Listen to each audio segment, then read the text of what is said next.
Well, greetings, Blade fans, and welcome to Microtech Monday. I'm sure it's going to be Monday, one of the days that somebody is watching this video. It's Monday today in late July, and we're going to call it Microtech Monday because I finally managed to pick up this model of Microtech, the MSI, Microtech Standard Issue. And if at any point during the course of this video I say Microsoft, you know I mean Microtech, okay? It's automatic. I've been in IT for a long, long time, and Microsoft, once I start saying micro, it may not come out the way I want it to, depending upon what I'm talking about. This is the MSI, or the Microtech Standard Issue. I have tried many times to get this on their Thursday drop, only to be disappointed by putting it in my cart and having it show as out of stock by the time I put my payment information in. Very frustrating. And they drop them between 4 and 5 o'clock on Thursdays, every Thursday on the Microtech gear site. And I have purchased things there in the past early on.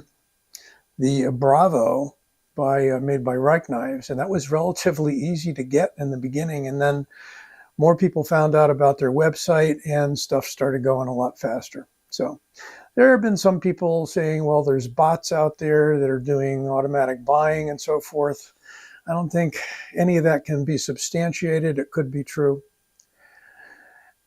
Bottom line is I managed to get this one, and you know, it was worth the wait. I am so happy about the way this knife is made. The materials, the workmanship, the design, love it. Seems to be overbuilt, as are many Microtech knives. And they have their signature RAM-LOK on this knife, which is their version of a bar lock, aka axis lock, since Benchmade kind of invented the concept. But this is an entirely different approach with a solid bar sliding over the tang of the blade to lock it up. And lock it up, it certainly does. There is no lock rock and no blade play. Overall, the knife feels solid and maybe a little bit heavier in the hand than your ultra lightweight EDC knife.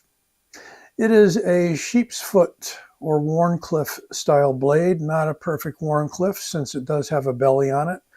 That's a good thing because it gives you the usefulness of the Wharncliffe and a usefulness of having a very gradual belly to the blade. Speaking of the blade, it is in a steel that they're calling M390MK. Too many M's in there. M390MK. In reading an article by Laren of the Knife Nerds website, he is a metallurgist. As near as he can tell, what Microtech is saying is that they have narrowed the variances for the percentage of carbon in the knife, which might mean that we get a little harder blade, a little bit better edge retention. That is, of course, if they are hardening it to 60 HRC or better. And that has been in question with many M390 steels as well as Microtechs. I know that love them. Knives, Lee over there, had sent one of these out for testing and it came in soft. So it came in at around 58 or 59. That's not good. This one is brand new in my hand with a few days ago.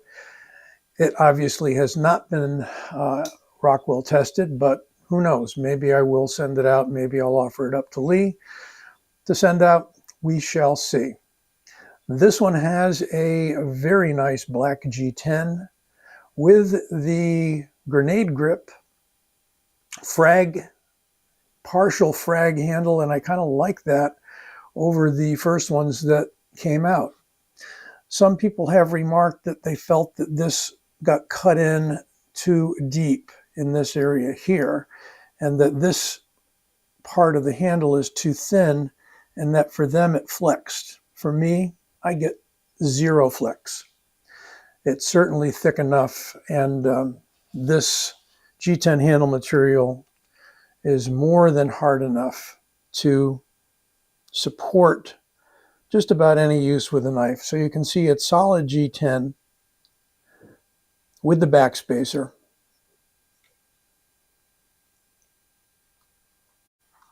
So the spine comprises of a backspacer, which interestingly enough is either aluminum or titanium. I am not sure.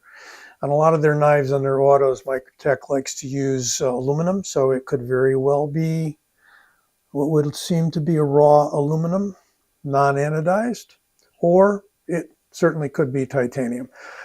I didn't see it on their specs unless I missed it. But let's take some measurements as we usually do. I could have gotten the measurements off the website Microtech, but it is 9 inches almost exactly. And it is about 3.9. I think they call it a 388. So we'll call it 3.88 inches blade length. And cutting edge like a 3.4 because of the fairly large choil area, which is an interesting choil. It's not cut in too deep. Goes right up to and past the plunge grind. And it gives us both a sharpening choil and a finger choil. So you can choke up like this. We've got some pretty effective wide-spaced deep jimping that is not cut too sharp, so we don't really have any issues about abrading the thumb, but I think it's certainly grippy enough to give your thumb a positive purchase. If you come up here, then you can grab it and lay your thumb on the spine of the blade. We've got a nice swedge there with a radiused edge at the top of that swedge. Very nice, kind of chamfered there. And pretty good flat. So if you wanted to do your push cuts with your thumb there, you very easily can. Handle is quite grippy, but not overly aggressive. And where did I leave off? The other dimensions, right? In inches, 0.54 in the handle. For a knife this size, not bad. Blade, 0.15 millimeters. We're going to call that 4 millimeters. Finally,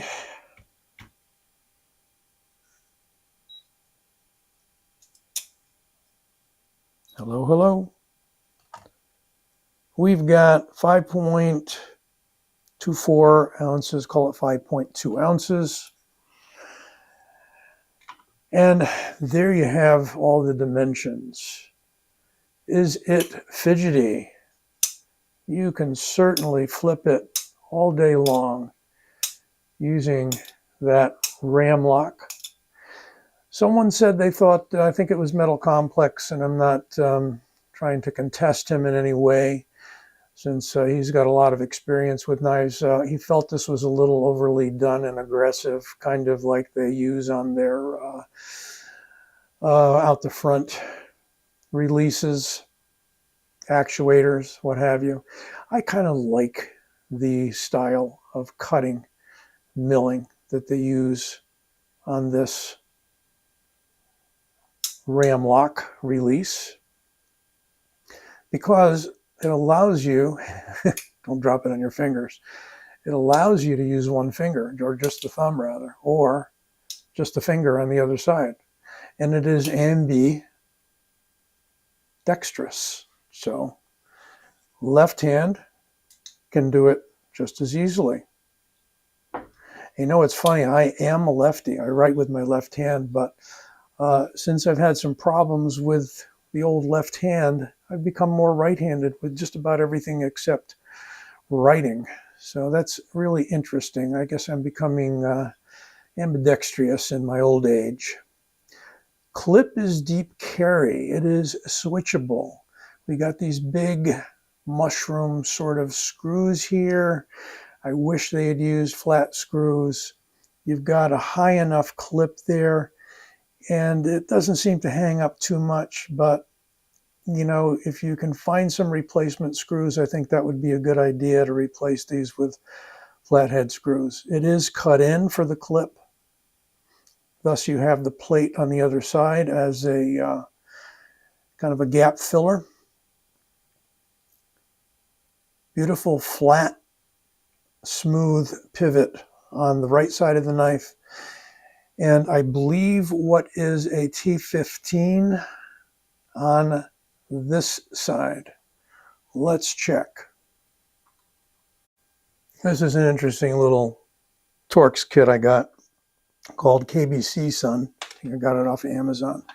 Got the nice T-handle and everything. Pretty cool. And let's see if we can match up that pivot screw with the correct Torx. Got a 25, a 20. Here's a 15. Let's see if it's a 15 or even bigger.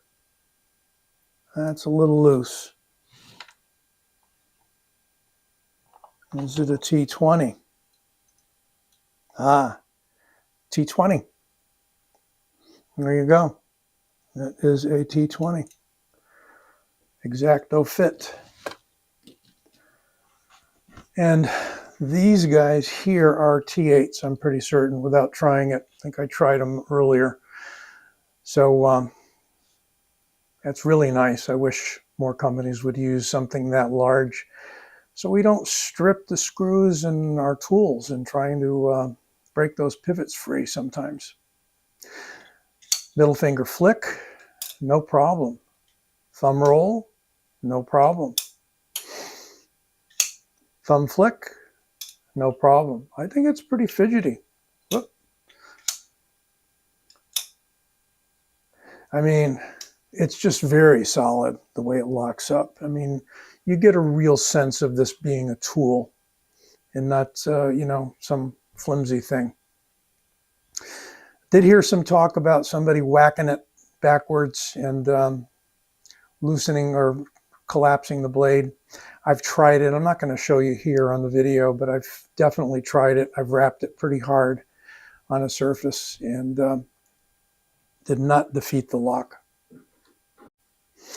Now, comparison. Another Microtech. SOCOM Bravo, made by Reich in China. 100% USA on this one, by the way. So they did not send all their manufacturing overseas. Only 2 knives made in China by Reich. This is one. The other one is the Anax. And here is the SOCOM Elite Auto. Size comparison. Very, very similar. A little shorter on this guy. These are 2 full 4-inch knives, and this is slightly less than 4-inch, but they're awful close. We've got, you know, 1/4 inch, something like that. Beautiful knife here on the SOCOM Bravo, by the way.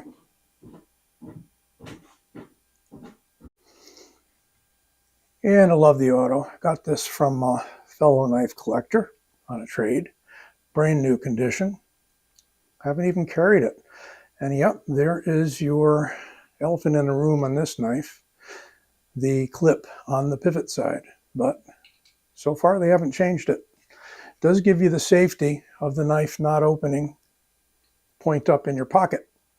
Could have been a consideration, wouldn't you think? And for comparison, here's the little Griptilian. It is a shorter blade by about 3/4 of an inch. And even the Rat-1 from Ontario. We have about the same length. Surprise, surprise. Finally, quick cut test. Oh, beautiful edge. Oh, just a beautiful edge. Oh, right out of the box like that. No touch up.